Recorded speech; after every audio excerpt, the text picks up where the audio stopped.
Você está assistindo Teoria de Tudo. O rádio põe no ar uma conversa incerta. Eu leio pelos muros uma coisa concreta. Do outro lado da rua. Olá, muito bom dia a todos, a todas. Estamos no ar para mais uma edição do Teoria de Tudo, edição de número 485. Tudo bem com vocês? Começando a semana, segunda-feira, coragem, porque é preciso saber viver. 24 graus é a temperatura neste momento em Caxias do Sul. O tempo está ensolarado, dia 18 de setembro de 2023, 8 horas 59 minutos, a hora oficial do Brasil. Mas você pode estar nos assistindo em Omni Channel, portanto, acompanhe a sua hora no Instagram, no YouTube, na TV Caxias, canal 14 da NET, nas redes sociais associadas, no LinkedIn e outras tantas participações que nos têm dado uma super audiência aqui no Teoria de Tudo, de forma pioneira, disruptiva e alegre, é claro, porque nós estamos em contato com o mundo, com a possibilidade dessas tecnologias, e logo, logo teremos mais novidades, mais avanços aqui para você, sem querer reinventar a roda, porque Em Busca da Razão Perdida, ou Teoria de Tudo, é um programa de entretenimento, um programa que aborda assuntos diversos da nossa sociedade, é um programa de comunicação. Hoje, por exemplo, nós vamos falar sobre constelação familiar, que é um tema bastante popularizado nos últimos tempos, mas muita gente não sabe o que é com razão, com certeza, né, com fidelidade, e nós vamos saber o que é um pouco mais sobre isso. Constelação familiar está na pauta do programa hoje e também, é claro, as informações dos esportes com o Joselito Santos. O Teoria de Tudo tem o apoio de Unicesumar. A Unicesumar é a AD mais bem conceituada pelo MEC 5.0 e também não tem problema se você quiser fazer a sua aula presencial, pode ser AD, pode ser presencial, pode ser numa faculdade, numa universidade, são mais de 400 mil alunos em todo o Brasil, mais de 1.000 polos. Em Caxias do Sul, o polo da Unicesumar é na 18 do Forte, né? Procure Unicesumar Caxias e você vai encontrar, junto com a Tainês Schmidt, aí também uma possibilidade de graduação. E ali também há a marca Rap Code associada. Antes de nós chegarmos aí à nossa entrevista de hoje, é claro, para que nós pontuemos alguns acontecimentos no Brasil e no mundo ao longo desta segunda-feira, para que você também no futuro, quando estiver assistindo este programa, saiba o que está acontecendo no agora. Vamos a algumas manchetes.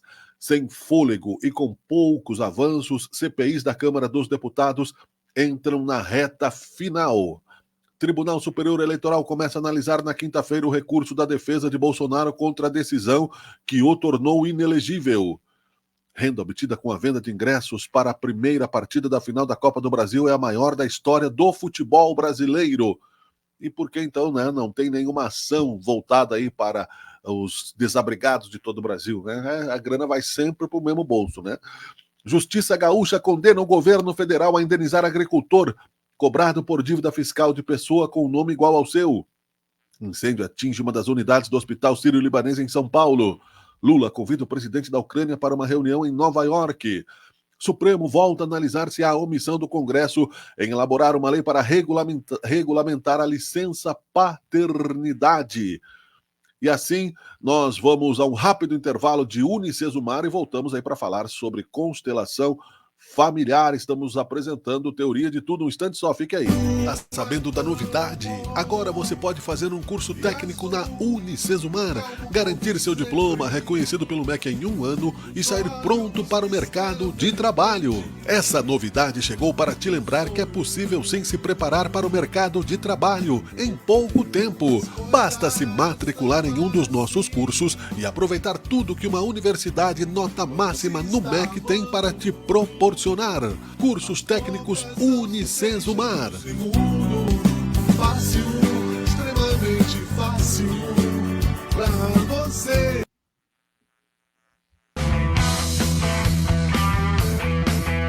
Você está assistindo Teoria de Tudo. Com o apoio também da Ana Pregardier, @mentoria, meu primeiro livro, né? Livros que nascem, @Ana Pregardier. Nós estamos no ar com Teoria de Tudo. para a edição de número 485 e nós vamos conversar com agora a terapeuta integrativa, sistêmica, treinadora da inteligência emocional, mentora e criadora método Vida Magnética. Assuntos interessantes realmente, não é? Kátia Fleig, que está conosco aqui no programa. Eu vou trazer, deixa eu desmutar ela por aqui primeiro, trazer ela para a tela aqui, agora sim. Alô, Kátia, tudo bem? Bom dia. Bom dia, Miguel. Bom dia. Bom dia, né? Com alegria. Hoje, segunda-feira, a gente já começando a nossa manhã, a energia lá em cima, né, Miguel?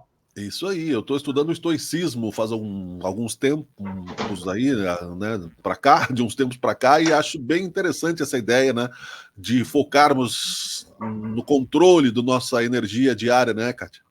Exatamente. Eu trabalho com a psicologia positiva, né? Com as forças de assinatura. Então, tu falou hoje, né? Elevar a nossa força, principalmente da coragem, para a gente fazer aquilo que precisa ser feito, né?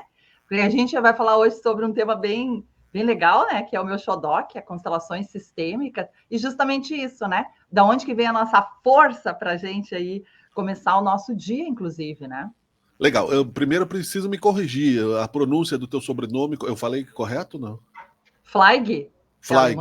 Ah, tá bom, então acho que tentei falar. Você já participou do programa outras vezes, isso é legal, né? Você estar aqui conosco. Bom, constelações sistêmicas e constelação familiar é a mesma coisa? Tem alguma semelhança? Sim. Nas constelações sistêmicas, a gente trabalha o quê? As familiares, olha só, as organizacionais e as empresas também. Tudo é um conjunto. Então, quando a gente fala constelações sistêmicas, pode ser as familiares, que a maioria das pessoas conhece, né? Que é o nosso sistema familiar, papai, mamãe, vovó, vovô, né? Todos que vieram antes de nós, e nas empresas também, que a gente chama sistemas organizacionais. Na empresa também possui. Que legal. Vamos começar pelas famílias, então, que as pessoas usam normalmente constelações familiares. O que é, para que ela serve, enfim, de que forma ela pode trazer algum benefício nas nossas vidas, Kátia? Vamos começar pelo começo, né? Para quem não entende um pouquinho como que funciona, né? Na nossa família, por exemplo, né? Quem veio antes de nós? Nossos pais, pai e mãe, né? Então tem uma hierarquia, não tem? Então, na constelação, a gente tem o quê? Hierarquias também. Então, como é que funciona? Quem veio antes? Pai e mãe. Certo. Quem é o irmão mais velho? Quem é o irmão do meio? Quem é o irmão mais novo? Olha só, tudo uma ordem, né? Então, a gente tem o que? A ordem, né? Que é quem veio antes. A gente tem o quê? Um equilíbrio, né? Na família precisa o quê? Um equilíbrio. O dar e o receber. Imagina, né? Não sei se tu é pai, né, Miguel? Sou. Então, assim, tu dá, né, o que tu pode ali pro teu filho, dentro daquilo do possível nosso, né? A gente dá. Mas o filho, ele começa a te julgar. Ele queria mais, mas tu não pode dar mais do que aquilo que tu pode, né? Sim. E aí, olha só, daí já começa a ficar o quê? Em desequilíbrio. Por quê? Ele veio depois de ti, né? Então, tu só pode dar aquilo que tu consegue dar, né? Sim. E aí, o filho que veio depois, às vezes, se tu tá em harmonia, tu tem o quê? O equilíbrio. O filho olha para o pai e diz assim, meu pai, ele pode só dar roupa tal, não pode comprar roupa de marca tal, no momento, né? Então, quando está em equilíbrio, essa família, o que acontece? Os filhos, né, respeitam isso, sabem, né, da condição e tá tudo certo. Quando não tá, o que acontece no nosso dia a dia, na nossa família? Só para as pessoas poderem entender. Claro. Começa os desequilíbrios, né? Começa, às vezes, o filho querer exigir mais do pai, mais do que ele pode, aquele pai, né? E aquele pai, muitas vezes, não consegue dar conta, né? Por quê? Porque já ficou tudo fora de ordem, né? É o que a gente vê hoje no nosso sistema familiar. Qual é o outro também que a gente tem? Pertencimento, né? Então, o que é pertencimento? Todos nós, a gente adora o que? Pertencer, né? A gente gosta de pertencer à nossa família, a gente gosta de pertencer aos grupos, né? A gente tem grupo, ninguém quer ser excluído de nada, né? Ninguém quer ser cancelado, né? Todo mundo quer pertencer. E assim nós somos seres que nós gostamos de pertencer, né? Então a gente pertence o quê? A nossa família, por exemplo, eu pertenço à minha família qual? Flag, né? Então eu tenho lá meus pais, agora eles não são mais vivos, mas meus tios, meus avós, enfim, todo o meu sistema familiar. Então, o que é se sentir pertencente? Que tu não é excluído. E às vezes acontece o quê? Alguém na família é excluído. Né? A gente vê. Às vezes, através de um filho fora do casamento, que aquele filho foi deixado de lado, olha só, ele ficou excluído do sistema familiar, daquele sistema ali familiar. Ele pertence, deveria se sentir pertencente, mas se sentir excluído. E aí que começa as desarmonias. O que a constelação sistêmica faz? Ela começa a ter esse olhar mais detalhado, um olhar assim, além do visível, é um olhar invisível. O que está acontecendo com essas pessoas nesse sistema que está acontecendo seguido? Daí, às vezes, tu não vê o caso assim, né, Miguel, de na minha família tem muitos casos de vamos falar uma palavra assim, eu não gosto muito, mas vamos lá, depressão. Né? Na minha família tem muito caso de depressão. E aí, vai vendo, já veio lá de trás, tem entre teus irmãos, né? Teve antes, daí tu vai descobrir, nossa, isso já vem me acontecendo por muitas gerações, né? Pode ser o quê? Quando a gente vai olhar sistemicamente, né? Sim. Opa, será que teve alguém aí excluído na família? Aí a gente vai olhar uma das 3 ordens, né? Que é o pertencimento. Pô, provavelmente, vamos lá olhar. Então, a constelação ela traz esse olhar mais minucioso, é um olhar bem geral, bem amplo para todas as gerações que vieram antes, né? Interessante acompanhar essa ideia, é que o próprio emocional acaba, né, se irradiando de uma maneira não apenas genética, mas cultural dentro de um comportamento familiar, né? E a gente vê muitos casos hoje, né, de problemas. Assim, as pessoas, pelo menos, você deve ouvir também, problemas de alergia, né? Sim. A maioria, né? Eu tenho problema de alergia, eu tenho problema de intolerância, né? Então, quando a gente começa a olhar, né? Então, é um olhar bem aprofundado, que tudo isso a gente olha de um modo geral, claro, sempre com acompanhamento do médico lá, mas a gente olha com um olhar geral. O que está acontecendo com essa família que tem esse padrão de alergias, esse padrão, né, que está acontecendo ali até de algumas doenças mesmo, que a família já vem por gerações, né, tendo e acontecendo, né, essas diabetes, enfim, várias Olha só. doenças, né, emocionais e físicas também, né, emocionais e físicas. Que acabam, né, se integrando a outras vezes, dependendo, né, muitas vezes uma depressão, um alcoolismo, por exemplo, vai gerar uma série de outros, né, de outros problemas, né? O que seria, né, um vício, né, que a pessoa tem um vício ali. Então, quando a gente vai olhar para o sistema, né, familiar, já teve lá antes, né? Não foi só naquela geração que está ali. Antes já ocorreu isso, né? Então, tudo é olhado, nada muito minucioso esse olhar, né? A gente olha para tudo, para saber de onde que está vindo a raiz disso, né? Eu digo que a constelação sistêmica familiar, né? Ela vai lá na raiz do problema. E aí preciso querer curar-se, né? A gente sabe que é uma base né, da nossa vida, que se você não quiser se ajudar, não há, nem Deus te ajuda. Mas a partir do momento que a pessoa tem esse desejo, são encontradas aí algumas, vamos dizer assim, vertentes do passado, né, familiar, de ramos familiares que trouxeram essa cultura, não só genética, mas cultura familiar mesmo, até o presente. É uma etapa. E a partir disso, para se recuperar dessa disfuncionalidade, como se faz? Porque nem sempre a pessoa está disposta ao perdão, né? Que é complicado, né, Kátia? Eu gosto assim, de falar, né? Que a pessoa, às vezes, antes dela ter a gratidão, ela precisa ativar a esperança, né? Tem a gratidão todo dia. A pessoa diz, minha vida está desse jeito, que gratidão. Então, eu começo sempre pela força da esperança, né? Sim. E perdão é um treinamento, né? É um novo olhar. A palavra perdão, às vezes a pessoa ela se incomoda um pouquinho, né? Ah, eu vou perdoar. Ah, essa pessoa me fez, né, tanta maldade, eu vou perdoar. Não, mas não é nesse sentido. É aquele sentido de tu tirar do teu coração, sabe? Aquilo não se tornar significante. Porque muitas vezes a gente torna as coisas muito significantes e guarda onde? Dentro da gente. Da onde que vem as nossas doenças depois no físico? Geralmente é daquilo que a gente guardou, né? Isso é comprovado. Então, a gente guarda muita coisa, muitos sentimentos, muitas emoções, que ao longo do tempo, se a gente deixar lá a raiva, deixar aquele sentimento ali corroer a gente, quem é que vai acabar se envenenando com esse sentimento? Nós. Né? Que vai vir para o corpo não aguenta, né? A gente fica lá dentro.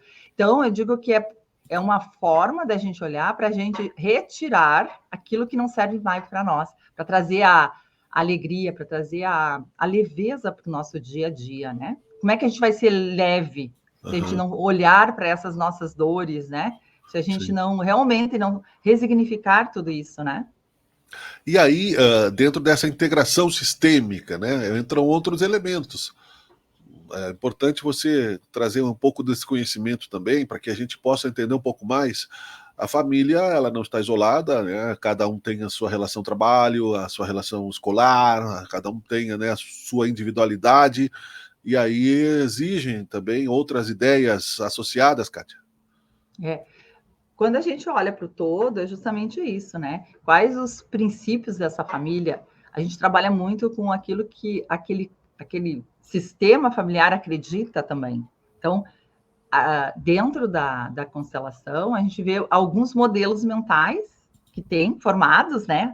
E que, ao longo do tempo, que às vezes são modelos, digamos assim, não muito saudáveis. Vamos supor uma pessoa que tenha lá o modelo do pai e da mãe, olha só, ela se criou ali, aquela criança se criou, virou adulto, comendo errado, né? É o que acontece aí, que a gente vê.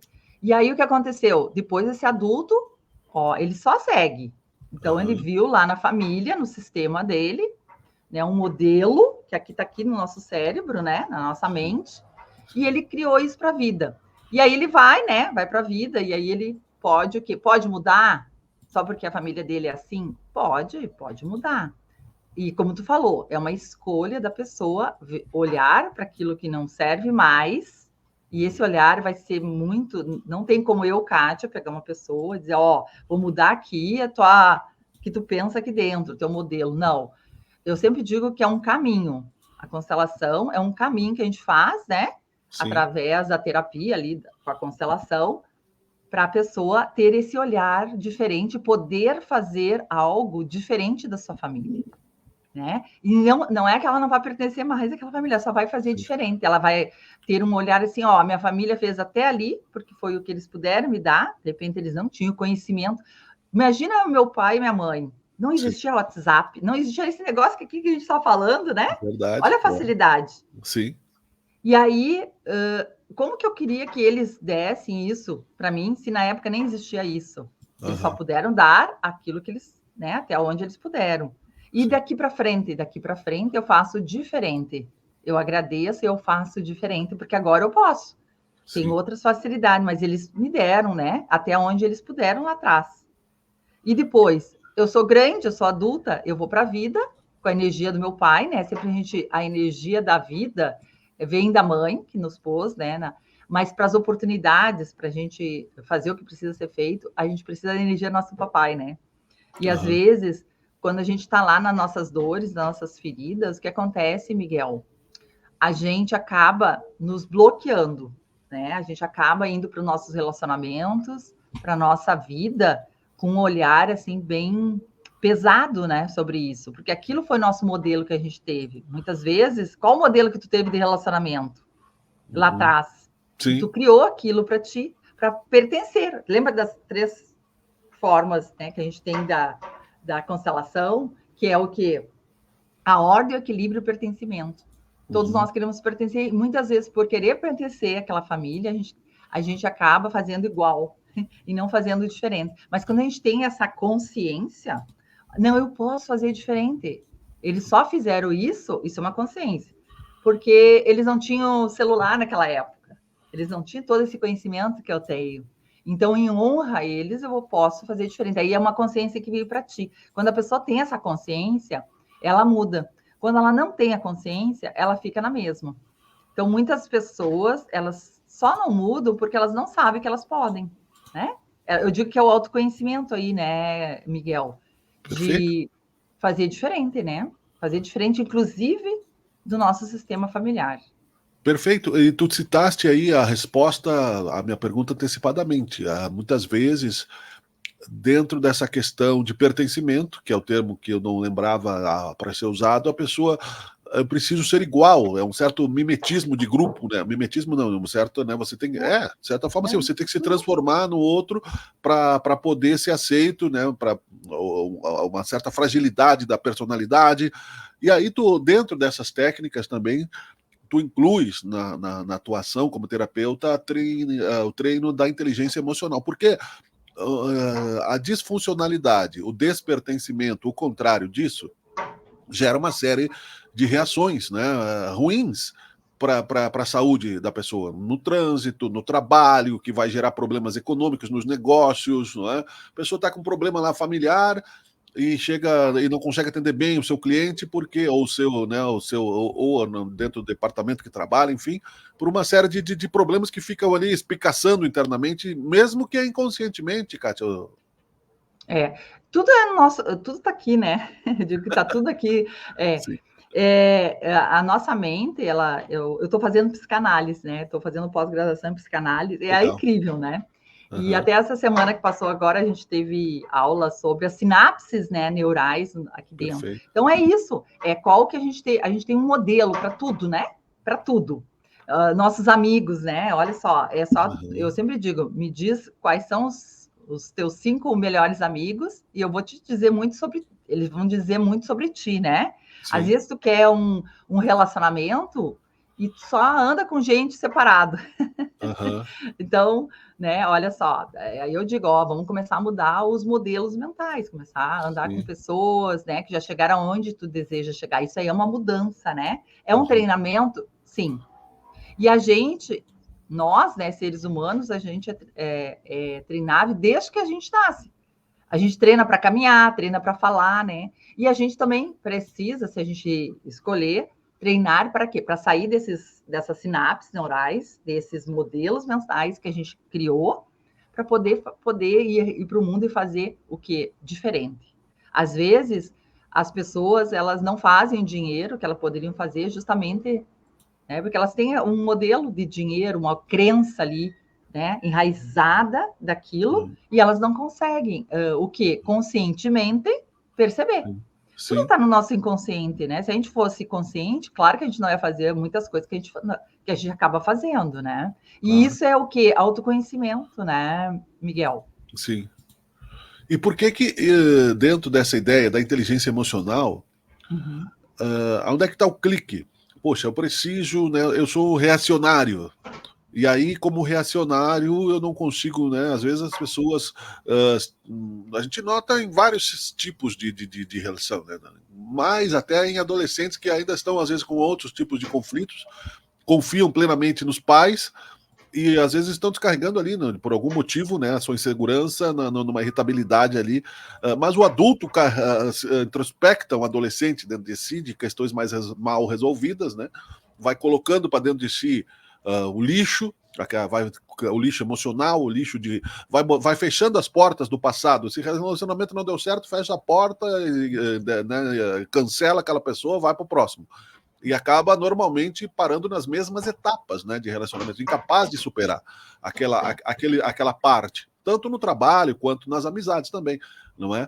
E aí, aonde está esse clique, né, que você poderia nos sugerir dentro desse bate-papo que nós estamos falando? A gente não está tentando curar ninguém aqui, né, mas só conversando sobre a questão da terapia, né, da constelação familiar, a terapia, né, da inteligência emocional saudável, não é? Porque a inteligência que não é saudável, na verdade, ela não é boa, né? E também o método da vida magnética que tu também criaste. Fala um pouco sobre isso, por favor, Kátia. Justamente sobre isso. O que é o meu método, né? Eu acabei criando, devido às minhas formações, aos meus treinamentos, né? eu fiquei especialista em gerenciamento de emoções, eu fui para psicologia positiva, especialista nas forças de assinatura, que é o que as pessoas têm de melhor, né? Então, eu sempre digo que se tu sabe quem tu é, ninguém te segura, né? Porque aí tu vai o quê? Gerenciar tuas emoções. Controlar a gente não tem como, né, Miguel? Não existe. Ninguém vai controlar nada. A gente gerencia, a gente treina muito para a gente conseguir ali, né, ir para o próximo passo, que eu digo, né? Às vezes não tem um controle de algumas situações, mas pelo menos tu gerencia e aí tu vai sair daquela situação. E na constelação, a gente olha para tudo. Por exemplo, tu falou aqui do relacionamento. Então, olha só, já veio lá de trás. Tem pessoas que vêm de vários relacionamentos, só que está mostrando para ela, só que ela é teimosa, ela não quer olhar. Se a pessoa não tiver essa consciência, a primeira coisa, o que eu digo assim, pega uma caneta, um papel e anota. Anota. Poxa, eu estou fazendo sempre isso. Vim lá do outro relacionamento que não deu certo. Estou nesse e não deu certo. Qual era o modelo mental que tu tens da mamãe e do teu papai?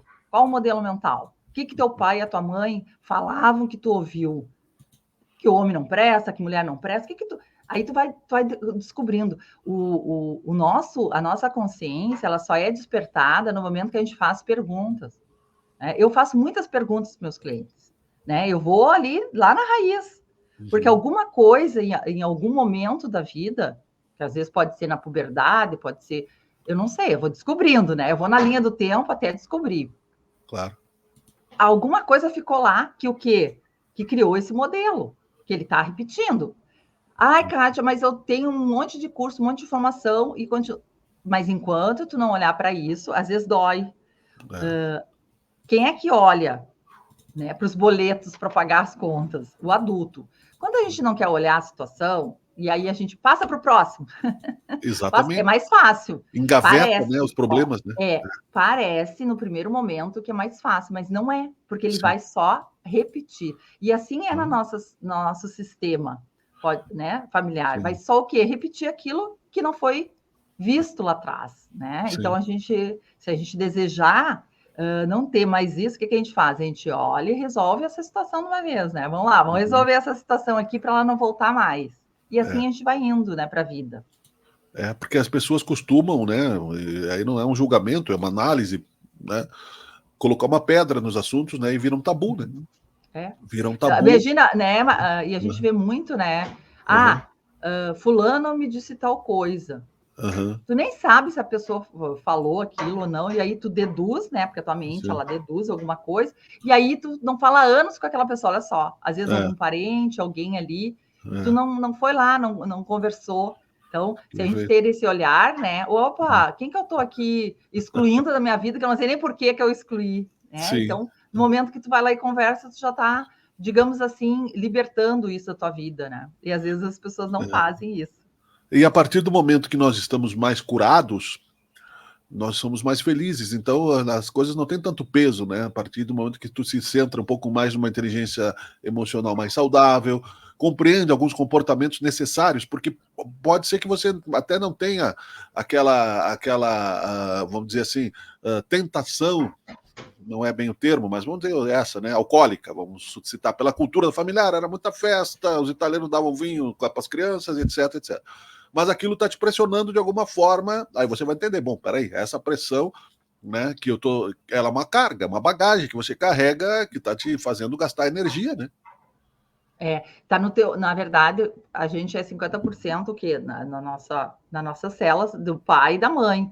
Então, quanto que vem de carga? Se a gente for olhar, às vezes tu está representando quem? Alguma pessoa que veio lá de trás, por exemplo, eu sou de origem, né? Quem é origem alemã, italiano, sente muito o quê? Medo. Eu me lembro assim, atrás, né? Antes de eu me conhecer, eu sentia medo, sabe, Miguel? Eu não sabia de onde é que vinha aquele medo.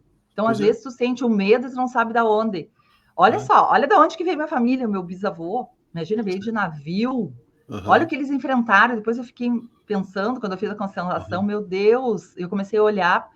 Claro que eu tinha isso no meu DNA, muito medo para ir para a vida, para fazer as coisas, né? Sim. E às vezes as pessoas nem sabem, mas eu tô com muito medo, não sei. E às vezes ela só tá ali para quê? Para te olhar.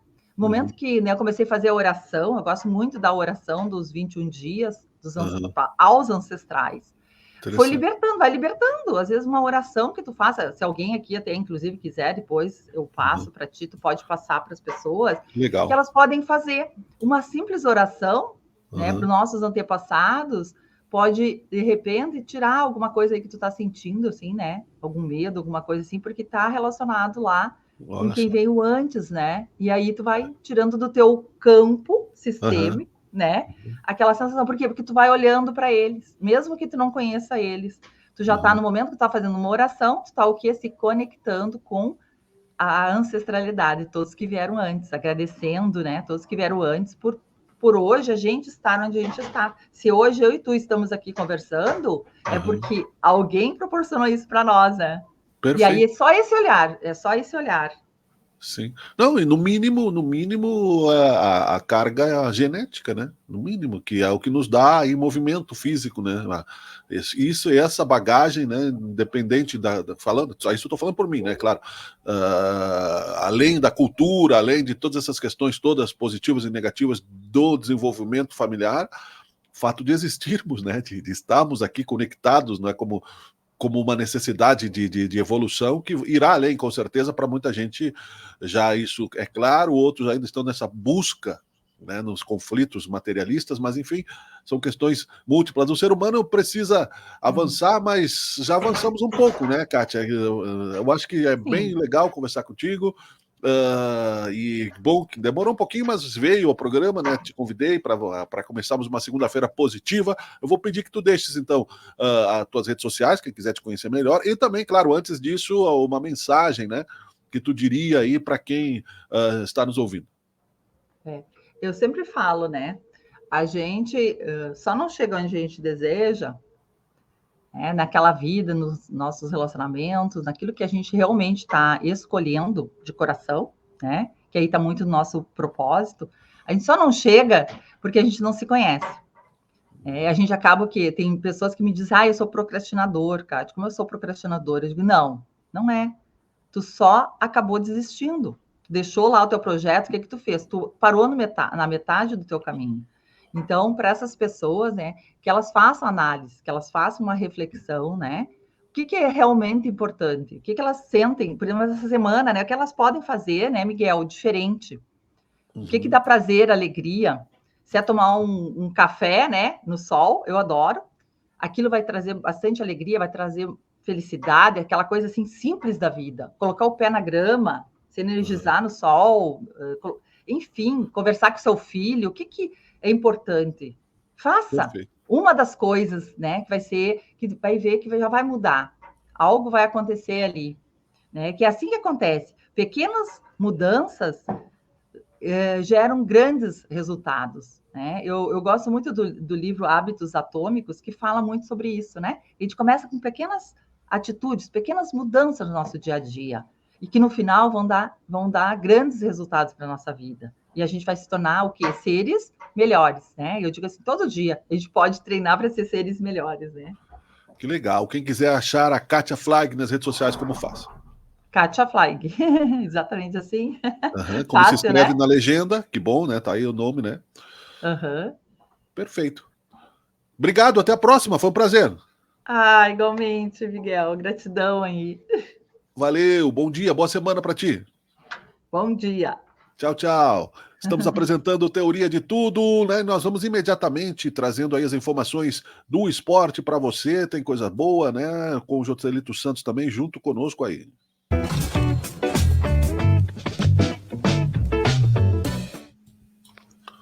Olá, olá, olá, estamos de volta aqui em Sabe Caxias News e também no Teoria de Tudo para uma atualização do esporte, mais um quadro por dentro da bola com você, amigos, amigas que nos compartilham, que nos curtem. Muito obrigado sempre. Vou trazer para a tela aqui ele, o homem do esporte, Joselito Santos. Alô, alô, bom dia, boa tarde, boa noite, José. Bom dia, boa tarde, boa noite, Miguel Brambila. Bom dia, boa tarde, boa noite aos internautas e também aos telespectadores do Canal 14. Temos informações importantes, as nossas análises preditivas com relação ao Juventude voltar a ganhar acabaram dando resultado, não é? Não era chute, não era profético, mas era considerando aí a curva de atuação, não é, do Juventude com a era Carpini, o Juventude voltou a ganhar, ganhou bem, 3-0, está no G4, tem Caxias se preparando para a Série C, tem o Inter, né, na Libertadores, no Brasileirão, tem o Grêmio, tem o Zequinha. Vamos lá, Josi. Vamos lá, tem bastante assunto, né? Principalmente para quem está atuando nesse primeiro momento. O Juventude, o Caxias, a gente, como eu disse, aos pouquinhos vai diminuindo um pouquinho a pauta, porque o Caxias está apenas se preparando para o ano que vem. Vamos começar pelo Sport Clube Juventude, como você mesmo falou, o Juventude venceu e venceu bem, 3-1, né? Tomou um gol aos 50 minutos do segundo tempo, mas não mudou a vitória do Sport Clube Juventude. Mas a gente está falando aqui de um resultado de 3-1, um bom resultado, o Juventude venceu, mas se fosse olhar pelo recorte do primeiro tempo, o Juventude não teria vencido e nem perdido, porque foi um jogo muito abaixo tecnicamente, tanto o Juventude quanto o CRB não fizeram uma boa partida no primeiro tempo, até a equipe do CRB ela fechava bastante as linhas e o Juventude não conseguia avançar, né, suas linhas com os 3 atacantes.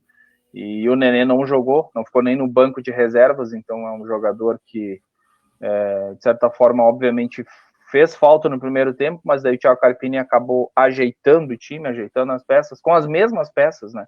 Ele não trocou, ele foi trocando ao longo do segundo tempo, mas no primeiro tempo o Juventude teve muitas dificuldades, e aí teve aquela saída de bola ali atrás com o goleiro, com o zagueiro, e muitas vezes entregava essa bola para o CRB que tem um time relativamente interessante ali, Anselmo Ramon, um jogador muito conhecido no futebol brasileiro. Léo Pereira era para ter vindo para o Juventude, mas acabou aceitando a proposta do CRB.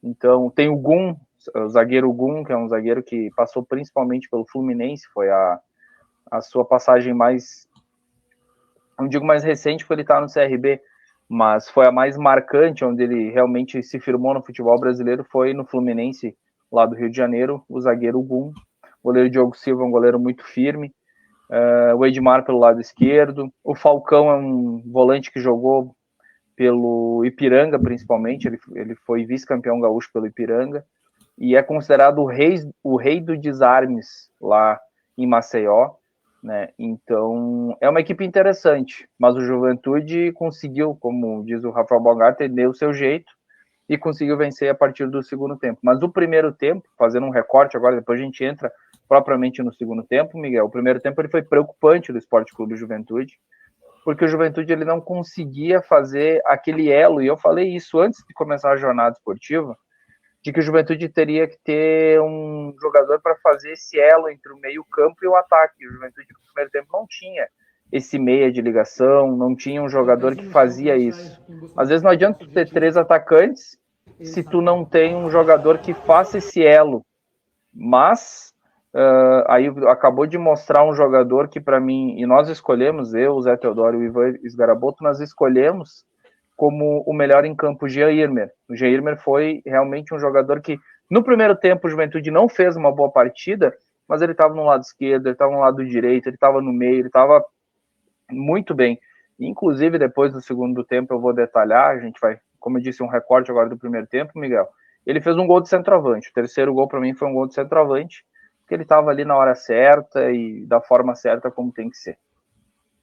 Muito bem. Aí algumas imagens, né, imagens do início da TV Papo, né, aí do bastidor, no início, um dia lindo. É o corredor jaconeiro, né? Eu passei por ali no sábado, às 14h, depois às 6h, né, um trânsito tranquilo também, não teve maiores complicações, né, José? Não, até o público, eu diria que ele foi bem menor do que todos imaginavam. Teve promoções de ingressos para sócios, promoção até para quem não é sócio, mas o público ele foi abaixo. Ele foi bem abaixo do que se esperava, em torno de 4 mil pessoas, e era um jogo para 8 a 10 mil pessoas. Mas, né, infelizmente, a torcida do Juventude ainda não abraçou. Eu penso que a torcida do Juventude tem que abraçar um pouquinho mais essa equipe que está fazendo de tudo aí para subir. Mas, como se diz, os jogadores têm que fazer a sua parte, mas a torcida também tem que fazer a sua. E, por enquanto, a torcida do Juventude não está abraçando muito, né? Então, esperamos que no próximo jogo ali contra o Criciúma tenha mais gente. É um jogo que é mais cedo, tudo bem, que era final de tarde de sábado. A gente sabe que Sábado não é um horário que daqui a pouco a gente não sabe quais são os compromissos de cada um, né? Era 6 horas da tarde até às 8, de repente não mudaria tanto, mas o próximo jogo em casa vai ser contra o Criciúma às 13h30 da tarde. O que complica para Caxias do Sul é a questão do comércio, né, Miguel? Tem muita gente que trabalha no comércio, mas não pode ter mais desculpas, né? Eu acho que o torcedor do Juventude tem que abraçar a equipe e tem que se fazer um pouquinho mais presente dentro do estádio Alfredo Jaconi. É aquilo que nós falamos, né? A hora de empurrar o time. Faltam agora 9 rodadas, né? Exatamente. O Juventude precisa agora da sua torcida, porque falta pouquíssimos jogos em casa, inclusive. Então, metade dos jogos é em casa e o resto é fora de casa. E o próximo jogo é fora, mas depois tem um jogo importantíssimo no outro sábado, daqui a 2 semanas, se não me engano. Aí é um jogo importantíssimo contra a equipe do Criciúma, que tá brigando pelo G4, como o próprio Juventude. Mas, perfeito, exatamente, né? Não são, e nem são todos os jogos em casa, é só metade, né? Então, quer dizer, são 5 jogos, 4, mas agora tem 4 jogos em casa pelo calendário. Já vou te confirmar aqui, para a gente falar bem certinho para nossa audiência, quais são os jogos em casa e quais são os jogos fora que o Juventude tem. Então, para a gente seguir aqui, ó, o próximo jogo é dia 25 de setembro, fora de casa, na Ressacada, tá? Em Florianópolis, às 6h30 da tarde. O jogo que eu falei, dia 30 de setembro, às 13h30 da tarde, é um sábado, em casa. Aí depois o Juventude vai a Tombos, Minas Gerais, enfrentar no dia 7 de outubro a Tombense, lá em Tombos, às 13h30 da tarde. Recebe dia 16 de outubro o Sport Recife, às 8 horas da noite. Recebe o Londrina dia 21 de outubro, às 6 horas da tarde. Vai ao Barradão, vai a Bahia, né, dia 29 de outubro, às 7 horas da noite. Recebe o Ituano, dia 3 de novembro, ainda está para confirmar, porque tem algumas partidas que ainda não estão confirmadas horário. Depois vai a Natal jogar contra o ABC, depois recebe a Ponte Preta e finaliza contra o Ceará, lá no Ceará. Então, para a gente contar aqui quantos jogos faltam em casa: contra o Criciúma 1, Sport 2, Londrina 3, Ituano 4, Ponte Preta 5. Então, dos 9 jogos, 5 são em casa. E pelo ambiente aí dos bastidores daí da TV Papo, que a gente está reproduzindo, bastante confiança e alegria. Claro, a vitória foi de 3-1, tudo bem, mas podia não ser o suficiente para demonstrar o sorriso tão largo aí na comissão técnica. Eu acho que o Juventude está bem encaminhado, José. Olha, Miguel, é um campeonato extremamente equilibrado. O Juventude está no páreo, sem dúvida alguma, e vai ter confrontos diretos, principalmente agora. O próximo jogo é contra o Avaí. O Avaí não está nada bem, né?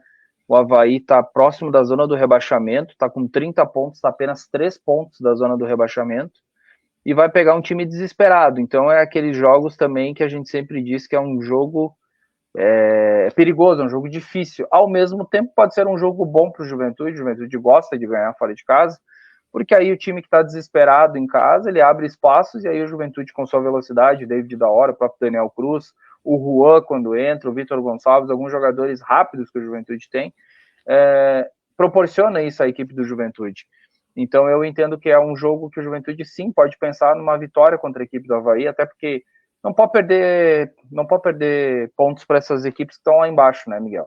Se o Juventude realmente quer retornar, exatamente, é a reta final, o sprint final, como a gente fala.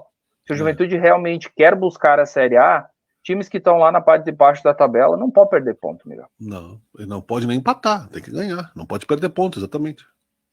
Não pode. Agora o sprint final é esse, o Juventude tem que buscar o maior número de pontos. Se fala em 64, 65, pode ser um pouquinho mais, porque depende, né? A média, mas é em torno de 65, 66 pontos, o Juventude está na Série A. E o Juventude hoje tem 47 pontos. É muito viável a Série A para o Juventude. Exatamente, 65 pontos? 20 pontos faltariam isso? Olha, tem 47, ele precisaria de 65. 18 pontos. Então, 18 pontos em 3 vezes 8, 24. É bastante, né, José? Não é pouco, não. O Juventude precisa de 18 pontos em 9 rodadas, é isso? 9 rodadas. Então, 3 vezes 8, 24. Olha que de 18 só tem que ter um aproveitamento bem alto, realmente. Né? Porque realmente está complicado. Melhorar o seu aproveitamento em casa, né? Pensa bem, porque assim, ó, não, eu fiquei considerando isso para ficar no G4, tu tava, ou para ser campeão. Não, então, não falei campeão. Que campeão então, hoje, o Vitória já está com 52 pontos, já está um pouquinho mais longe do Juventude. Então, vamos aqui, ó, 18 pontos em 9 rodadas, sendo que serão disputados 24, o Juventude só pode perder 5 pontos. Vai precisar suar a camiseta, faca nos dentes, realmente vai ser uma parada dura, irmão. Mas é aquilo, né? Se quer subir, se quer buscar algo melhor, o Juventude vai ter que dar esse sprint final aí, e eu acho que tem total condição, foi o que demonstrou, e agora a gente entrando no segundo tempo, o Juventude foi dono de todas as ações, já começou muito incisivo, já começou muito bem, mas após o primeiro gol, que foi de pênalti, aí sim, aí a equipe do Juventude tomou conta do jogo, começou a ser mais rápido, mais incisivo, ficou mais aproximado, não trocou as peças, aí aos pouquinhos foi trocando as peças, foi colocado o Juan, foi colocado o Vitor Gonçalves, entrou também alguns outros jogadores, o Matheus Vargas entrou também, então o Juventude foi trocando as peças, mas o time foi começando a ficar cada vez mais incisivo, e conseguiu uma vitória belíssima, né, o primeiro gol foi de pênalti, então o Gabriel Talhari, né, que é o centroavante que o Juventude tinha à disposição para essa partida, o Eric Farias também, como o Nenê está fora por conta de lesão, e o Gabriel Talhari, então, foi o responsável por ser o homem-gol, o centroavante, ele fez o gol de pênalti, muito bem batido, o goleiro para um lado, bola para o outro. O segundo gol foi uma pintura. O melhor em campo, na nossa opinião, tanto minha, do Zé Teodoro, quanto do Ivan Sgaraboto, o Jean Irmer, ele fez uma jogada muito boa pelo meio, passou por 3, 4, até 5 jogadores do CRB e deu aquela virada de jogo pro David da Hora. O David da Hora entrou com uma velocidade muito grande, que é a que ele tem, puxou para a perna direita e soltou uma bomba no ângulo do goleiro. Foi uma pintura, foi um golaço mesmo do David da Hora, um gol muito bonito. E aí o Juventude fazia o segundo gol. Aí no finalzinho, o Juventude numa cobrança de escanteio, a bola sobrou para o Jean Irmer, porque foi uma cabeçada do Danilo Bosa, se eu não me engano. O goleiro Diogo Silva falhou, porque ele espalmou na frente, mas o Jean Irmer estava ali como um centroavante e estufou a bola no ângulo também. A Juventude fez o 3-0 e aí aos 50 minutos o Falcão fez um gol muito bonito também. Foi um jogo de gols muito bonitos. Tive o prazer de narrar esse jogo mais uma vez, com vários gols bonitos. E o Falcão, aos 50 minutos, agora não me lembro exatamente se foi 50 ou 51 minutos, ele bateu de primeira e fez um gol muito bonito, dando números finais, e o Juventude vencendo mais uma partida, chegando aos 47 pontos, 14 vitórias, 5 empates e 9 derrotas. O Juventude tem um saldo de 5 gols, 29 feitos, 24 sofridos. Então, a campanha do Juventude ela é muito boa, tomou um 3-0 do Atlético Goianiense, foi fora da curva. Agora o Juventude venceu mais uma equipe, vamos dizer assim, que era de confronto direto, porque o CRB, se vencesse o Juventude, ele chegaria aos 45 pontos. Passaria o Juventude, porque o Juventude tinha 44 pontos. Então, o Juventude afastou essa equipe do CRB e se aproximou cada vez mais do G4. O Juventude segue com 1 ponto ali, está na 5ª posição, apenas 1 ponto do G4, Miguel.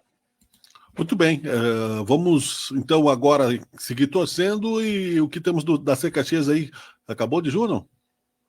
Não tem mais 2 informações aqui que não é do time profissional, mas é importante porque o time de transição do Juventude ele está disputando a Copa da Federação Gaúcha. E por que é importante? Porque o Juventude não tem vaga na Copa do Brasil. Se o Juventude vencer a Copa da Federação Gaúcha, ele consegue a vaga da Copa do Brasil sem depender da dupla Grenal. Então, o time de transição do Juventude, ele saiu na frente, mas acabou empatando em 2-2 com o Grêmio. Léo Reis e Rafael Furtado marcaram para o Juventude. Jardiel 2 vezes fez para o Grêmio. O jogo de ida das quartas de finais da Copa Rei Pelé foi disputado na tarde deste domingo, no estádio Alfredo Jaconi, em Caxias do Sul. Com o resultado, o time do técnico Adailton Bolzan precisa vencer na volta. Novo empate leva a decisão para os pênaltis. O jogo da volta será disputado no domingo, dia 24, às 15 horas, no CT do Grêmio, em Eldorado do Sul. Agora tem as meninas também do Juventude no futebol feminino. As Esmeraldas aplicaram uma histórica goleada de 16-0 no Guarani de Bagé, em partida interrompida aos 15 minutos do segundo tempo, já que o time de Bagé ficou com apenas 6 atletas em campo, em função de lesões. Foi o último jogo da primeira fase do Campeonato Gaúcho Feminino. A partida foi disputada no campo da Frasle, em Caxias do Sul. Os gols foram de Thalita 6 vezes, Aninha 3 vezes, Vanice 3 vezes, Alice, Grace, Kelly e Maiara. Com o resultado, o time do técnico Luciano Brandalize ficou com 21 pontos em 7 jogos. São 49 gols marcados, média de 7 por partida. O time levou apenas 3 gols na competição. Na próxima fase, o Juventude disputará um hexagonal. Além dos 4 classificados na primeira fase, o estadual terá a presença da dupla Grenal. Os 4 melhores times da fase se classificam para as semifinais. Então, muito aí bem. Também as Esmeraldas indo muito bem, Miguel. Legal, 16-0, né? Vamos lá, então. A Ser Caxias, né? Se organizando aí, como é que está? Após 8 anos, o Caxias retornou à Série C do Brasileirão. O Grená irá encontrar uma competição bem diferente daquela disputada em 2015. Quando o clube foi rebaixado para a Série D. Na época, a competição nacional era dividida em 2 grupos com 10 equipes. Em 2024, o Grená disputará uma Série C diferente, em um novo formato adotado pela CBF em 2022. Os 20 clubes jogam entre si em turno único. Passam para a última fase os 8 primeiros da classificação geral. Depois, as equipes são divididas em 2 grupos com 4 times. Sobem para a Série B os 2 primeiros de cada grupo. O título é disputado em 2 jogos pelos líderes de cada chave. Com um calendário mais organizado, o Caxias projeta um aumento de receitas de 50% com patrocinadores, quadro social e também da verba repassada pela CBF aos clubes da Série C. Para o presidente Mário Verlang, é um salto de qualidade. Acredito que podemos acrescentar no mínimo 50% no nosso orçamento no ano que vem na Série C. Abre aspas e fecha aspas para o presidente da Ser Caxias. Os patrocinadores contribuem mais e esperamos aumentar o quadro social, que representa bastante no orçamento e é muito importante. Além disso, a própria contribuição da CBF para os clubes da Série C é 3 vezes mais que na Série D. O orçamento desse ano foi em torno de 8 milhões. Em 2023, a CBF investiu 70 milhões na Série C. A entidade aumentou em 40% o valor para os clubes, foram 17,9 milhões para os 20 equipes. Na primeira fase, cada clube recebe R$800 mil. Os 8 classificados recebem mais R$240 mil. Para efeitos de comparação, na Série D, a CBF repassou R$300 mil para os times e mais 100 mil por fase avançada. Além das cotas, a CBF também fez um aporte de cerca de 50 milhões na organização da competição. Essa verba vai pagar todas as despesas dos clubes, como transporte, hospedagem, alimentação, custo de arbitragem e antidopagem, entre outros gastos para a realização das partidas. Então, o Caxias está aí se organizando para o ano que vem, aumento de 50% na receita, e uma informação bem interessante, Miguel, na última sexta-feira, se eu não me engano, foi anunciado ele pelo clube, pelo Ser Caxias, que o Caxias hoje tem 4.200 sócios em dia. É o efeito Série C já acontecendo dentro do Estado Centenário. Perfeito, que bom, né? Tomara que continue essa vibe aí, que dê tudo certo para o Caxias agora em 2024. 2023 ainda nós estamos em setembro, mas já quase em outubro, né? E aí já era, meu amigo. Olha, eu vou te dizer, né? O tempo passa e o tempo voa. Nós temos aí rápidos briefings da dupla Grenal, para que a gente possa seguir aí também. Vamos lá para a dupla Grenal. O Grêmio está definido para enfrentar o Corinthians. Na manhã deste domingo, o Renato Portaluppi promoveu o último trabalho da equipe no resort em Atibaia, no interior de São Paulo. E escolheu né? Não é dele. É de um amigo dele, né? E escolheu quem entrará na vaga de Felipe Carbajo, lesionado. O uruguaio sofreu uma lesão no joelho direito na rodada anterior contra o Bragantino. O tricolor não informou o tempo de parada, mas o volante já retornou a Porto Alegre para iniciar o tratamento. Sem Carbajo, Renato tem que escolher entre Ronald, Natan, Galdino ou Cuiabano para compor o setor com Vila Sante e PP. Na derrota por 2-0 para o Bragantino, Galdino entrou na vaga do uruguaio no intervalo. Outra mudança estudada pelo ídolo tricolor é o regresso de Ferreira ao time titular. Neste caso, João Pedro Galvão perderia espaço e ficaria como alternativa para o decorrer da partida. O provável time tem Gabriel Grando, João Pedro, Rodrigo Eli, Kahneman e Reinaldo, Vila Sante, PP, Galdino ou Natan ou Cuiabano e Cristaldo, João Pedro Galvão ou Ferreira e Soares. O confronto com o Corinthians ocorre nesta segunda-feira, às 21 horas, na Neoquímica Arena, em São Paulo. A partida é válida pela 15ª rodada do Brasileirão. O Grêmio está em terceiro lugar com 39 pontos, enquanto o Timão aparece na 14ª posição com 26 e o Botafogo lidera com 51 pontos. Já o Internacional, o técnico Eduardo Cudê vive um dilema na montagem do time do Inter para o duelo na próxima quinta-feira contra o Atlético. Preservar ou escalar força máxima no gramado sintético. O duelo com o Furacão é o último antes do Fluminense, que ocorre 6 dias antes do primeiro jogo das semifinais da Copa Libertadores da América. A tendência é pela utilização dos titulares em Curitiba. Rocher, Arangues e Valência, desfalques na vitória contra o São Paulo por conta da data FIFA, podem iniciar a partida. Por outro lado, Vitão e Johnny, ambos voltando de lesão, devem ser poupados para não correr riscos. O tempo entre os jogos é suficiente para a recuperação dos atletas. Além disso, é preciso dar ritmo ao time ideal e somar pontos para tentar encostar no pelotão da frente. A distância para o G6 é de 9 pontos, Miguel Brambila. Muito bem, estamos apresentando o quadro Por Dentro da Bola e temos aí as informações do Zequinha, do São José de Porto Alegre, Joselito. É isso aí, São Bernardo e São José ficaram no empate em 1-1 em jogo pela terceira rodada da segunda fase da Série C do Campeonato Brasileiro. O jogo entre as equipes foi disputado neste sábado, no estádio 1º de Maio, em São Bernardo do Campo, em São Paulo. O Bernô abriu o placar após a cabeçada de João Carlos no primeiro tempo. Na etapa complementar, Tylon marcou em contra-ataque do Zeca. O lance demorou quase 7 minutos para ser revisado e o gol ser confirmado. Com o empate, as equipes seguem fora da zona de classificação do Grupo B da disputa. Pela quarta rodada da Série C do Brasileiro, as duas equipes voltam a se enfrentar no próximo final de semana, no dia 23 de setembro, às 16 horas, no estádio Francisco Noveleto, em Porto Alegre, no Rio Grande do Sul. Então aí o Zeca está ainda com chances, mas tem que vencer essa próxima partida diante do São Bernardo, senão vai jogar com o Caxias na Série C. Muito bem, e para concluir, né, a Ferroviária levou a Série D, né, José, isso? O Ferroviário, exatamente o Ferrão, como a gente chama, né, o Tubarão lá do Ceará, foi campeão invicto, ou bicampeão, da Série D do Campeonato Brasileiro, venceu a Ferroviária. Peraí. Como assim bicampeão? Não entendi. Ele já foi campeão da Série D. Então ele é bicampeão. Ele subiu e depois voltou. Isso, ele já foi campeão em 2018, não me recordo exatamente o ano. Mas ele já foi campeão da Série D e agora ele é bicampeão e bicampeão invicto, né? Então, nada mais justo do que um campeão invicto. Parabéns ao Ferrão, parabéns à torcida do Tubarão lá. Time que eliminou o Caxias na semifinal. Exatamente. Muito bem, esse é o quadro Por Dentro da Bola. Nós voltamos no meio da semana, na quarta-feira, com mais informações, mais dinâmica de esportes e também, é claro, lembrando que você está em Sabe Caxias News e também no Teoria de Tudo. Muito obrigado, Joselito Santos. Valeu, Miguel. Um abraço. Até quarta-feira. Até quarta-feira. Já voltamos. Fica aí. Por Dentro da Bola. Muito bem, chegamos ao final de mais uma edição do Teoria de Tudo. Muito obrigado, até amanhã, tchau.